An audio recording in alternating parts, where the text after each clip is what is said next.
Fríar skólamáltíðir. Ungmennaráðsfulltrúi París Anna Bergmann Elvarsdóttir kynnir málið.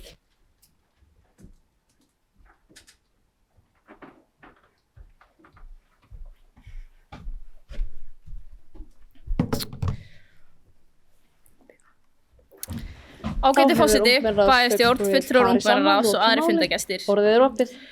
Fyrst og fremst ætti það að vera svo grundvallarréttindi að allir nemendur hafi aðgang að næringaríkum máltíðum í skólanum án þess að þurfa að borga fyrir þær. Þar sem næring er lykilþáttur í að ná fullum árangri í skólanum ætti engin nemandi að missa af mat vegna fjárhagslegra aðstæðna. Gjaldfrjáls skólamatur stuðlar að því að tryggja að allir nemendur hafi jafnan aðgang að þessum nauðsynlegum næringum. Með gjaldfrjálsum skólamáltíðum eru allir nemendur jafnir og það minnkar mismun milli krakkanna. Menntun og máltíð barna á skólatíma ætti ekki að vera háð tekin foreldra því menntakerfið á að vera jafnræði í samfélaginu.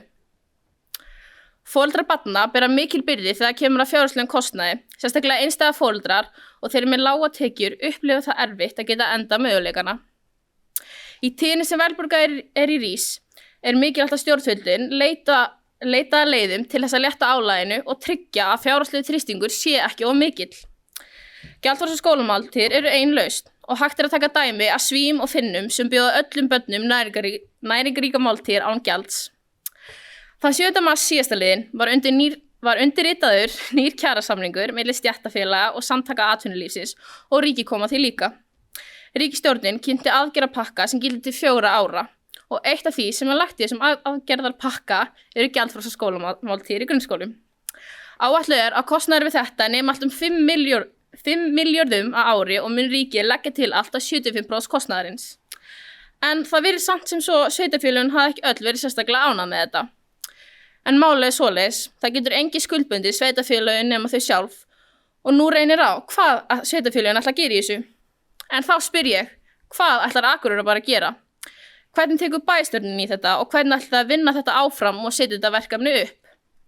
Munu þið vera tilbúin með plan í maí eins og óskað er eftir?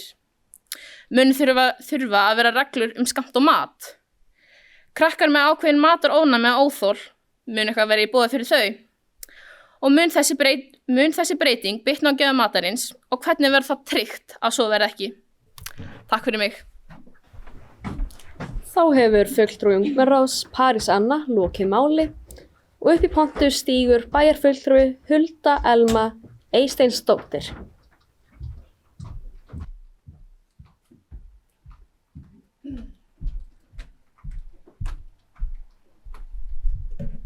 Forseti, ágæta ungmennaráð, bæjarfulltrúar, aðrir góða gestir. Mér langar að byrja að þakka góður umræður sem hafa verið hér á fundinum. En það er rosalega mikilvægt fyrir okkur bæjarfulltrúa að fá að heyra raddir ykkar unga fólksins. Takk fyrir þitt innlegg, París Anna, en fríar skólamáltíðir eru eins og verða komnar í grunnskólana eins og þú tókst fram áðan, að það var samið það í síðustu kjarasamningum. Og eins og þú komst líka inn á, þá eru staðgóða máltíðir mjög mikilvægar fyrir krakka sem eru bæði að vaxa og þroskast og upp á námið að þau náu sínum árangri í námi. Þannig að þá er þetta mjög mikilvægt og einmitt eitthvað sem er mikilvægt fyrir alla krakka því að mögulega er hádegismáltíðin mögulega eina staðgóða máltíðin sem að einhverju krakkar fá og þess vegna er þetta mjög mikilvægt að það sé ekki stéttaskipting þannig. Ég hef samt áhyggjur af tveimur þáttum í þessu sem að gerist við þetta að mögulega með fría máltíðum gæti orðið meiri matarsóun og að því að þá náttúrulega er allir skráður í alla máltíðir, hvort sem við ætla að mæta í matinn eða ekki, þannig að þetta er eitthvað sem við þurfum að passa þegar þessar fríu máltíðir verða komnar að í sameiningu. Og annað áhyggjuefni hjá mér líka verður þetta mögulega einhvern tímapunkti næringa minni máltíðir, verður þetta síðri máltíð, þannig að þetta er annað sem við verðum að standa vörðum. Nú er ég ekki alveg vissum og það hefði verið fínt að fá þessa spurningar fyrir fundin. Ég veit ekki nákvæmlega hvernig þetta stendur en auðvitað verða að komna fríar skólamáltíðir í haust. Það er engin spurning. Punktarnir þurfa kannski bara að koma og það þarf að ræða í fræðslu- og lýðheilsuráði en þetta er eitthvað sem er að fara af stað og við þurfum einmitt bara að standa vörð það, bæði við bara pólitíkin og þið krakkar bæði matarsóunina og gæði máltíðanar Þannig að það okkar verkefni hér eftir. En þið með endilega koma punktunum til okkar, spurningunum. Takk fyrir. Þá hefur bæjarfulltrúi Hulda Elma lokið málið. Orðið opið.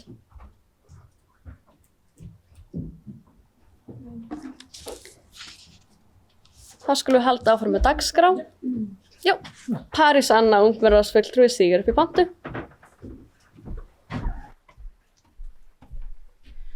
Takk fyrir þessi svör, ágætu forseti, bæjarfulltrúa og bæjarstjórn. Ef ég les kannski bara punktana svo þið punktið þetta niður fyrir ykkur, en spurningarna mína voru hvernig tekur bæjarstjórnin í þetta og hvernig ætlaði að vinna þetta áfram og setja þetta verkefni upp.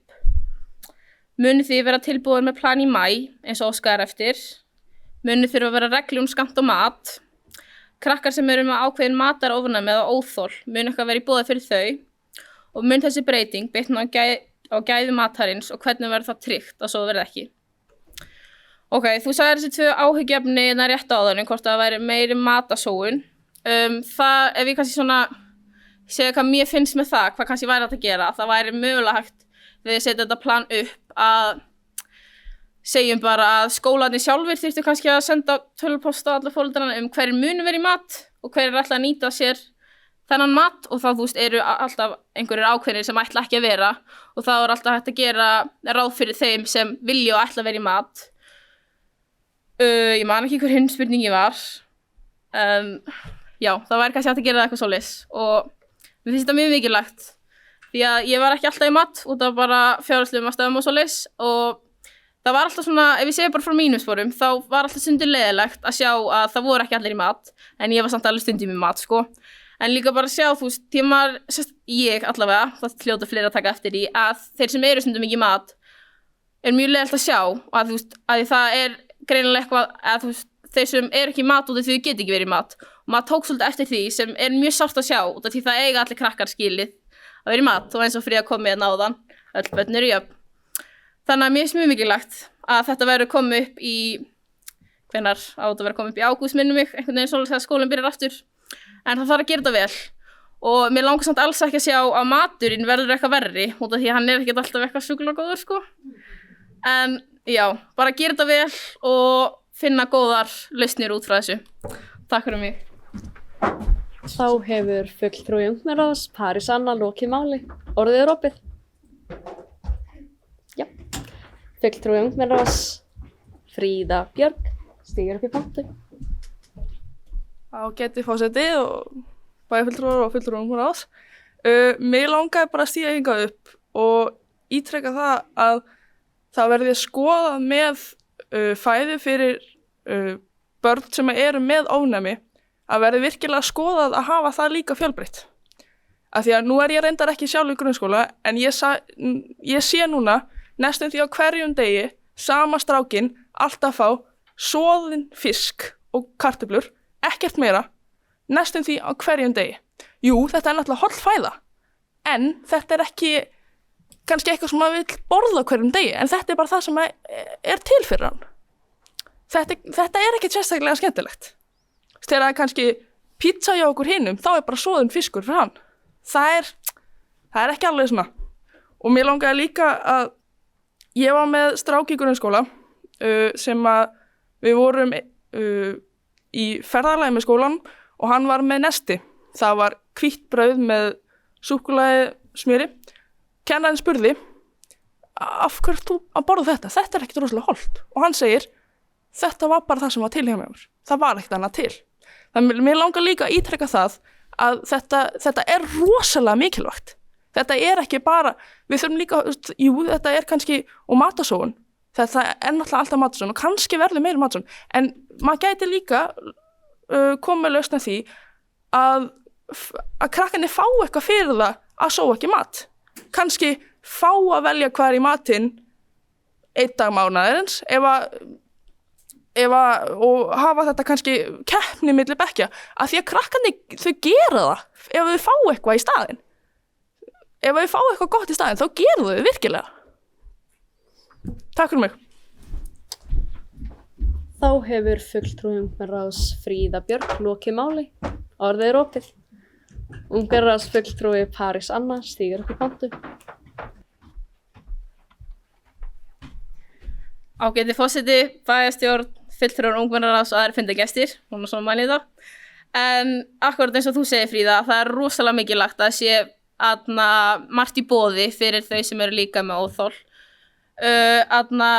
Og svo er salatbarinn náttúrulega alltaf líka til, og ég man sérstaklega í mínu skóla þegar það var salatbar, þá var alltaf sama og bara, þú veist, einhver afgangar og eitthvað gamalt, það þarf líka að huga að þeim sem eru með óþol.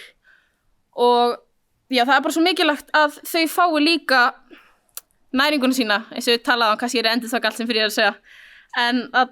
Og svo líka er þetta að gera, þegar segjum að sé búið upp á pítsu, ok, ég veit það kostnaðarsamt að, segjum að gera bara öðruvísi pítsu fyrir þau, en það verður samt að huga að það eru allir jafnir, öll börn eru jafn. Þannig að væri hægt að reyna að takla eitthvað svoleiðis að, ef að það er, annaftur pizza, þá er hægt að gera pizza fyrir þau sem eru með, glutenóþol eða, eitthvað svoleiðis. Ég veit það kostnaðar samt, en eins og ég trek aftur, öll börn eru jafn. Takk fyrir mig. Þá hefur ungmennaráðsfulltrúi París Anna lokið máli. Orðið er opið. Þá skulum við færa okkur yfir í næsta lið á dagskrá.